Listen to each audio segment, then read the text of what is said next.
to Glebe TV. We're going to talk about roses today, why you should plant them this time of year. The autumn has traditionally been the time to plant roses and still is the best time. With the weather now getting a bit colder, it's ideal. There's still a little bit of growth in the roots, but they're not going to dry out too quickly, which is really important for roses, that they don't become dry, otherwise they'll die of struggle to grow.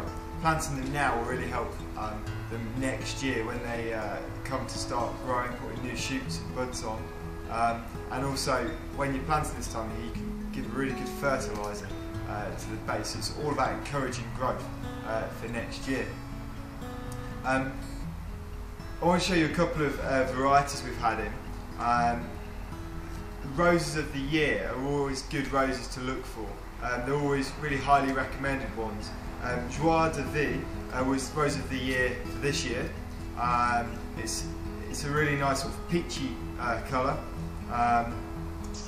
Good disease resistance. Most of the ones that Rose of the Year are often just scented, or they've got a feature about them. Ab was 2010, which is a nice yellowy orange colour. And then this year's one is one called Moment in Time, which was not only Rose of the Year for 2012, but it's also been voted the best new Rose of the Year. It's very highly fragranced, bright red rose, really sort of intense red colour to it, and not too big. It's about 60 centimetres high. So there's some really good sort of floribunda type roses and hybrid teas to be planting now. Another type of rose is the climbing rose. Now, if you've got a good sort of wall, especially sunny walls to grow them against, it's best, or fences. This one called Golden Showers, really nice bright yellow. Again, a really good strong grower, which will grow to about 3 metres high. So if you've got a position, a wall that's sort of bare, definitely think about a climbing rose as well. There's loads of others. There's rambling roses, which will spread a bit more with smaller flowers, and there's small patio roses. So there's roses for all situations. The other main thing, as I said, is how you plant your rose. It's really important that you dig a hole, quite a big hole, that's not going to disturb the root ball. So it wants to be at least the size of the pot, a little bit more.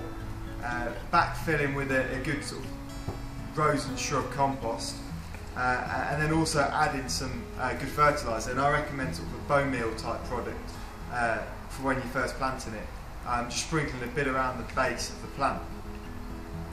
The other main thing to think about with roses is the aftercare, and pruning in sort of March time, just before you get all the new growth.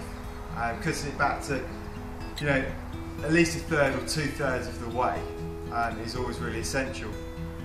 But the other main thing, and the really important thing, is feeding roses.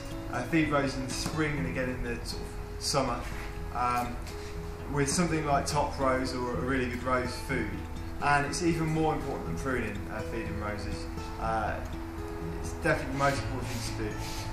You'll get the most flower out of them, and that's really what you want. So lots of feed in the spring and then again in the summer is the main thing. So come in and have a look at the new roses we've got, and see what varieties are here.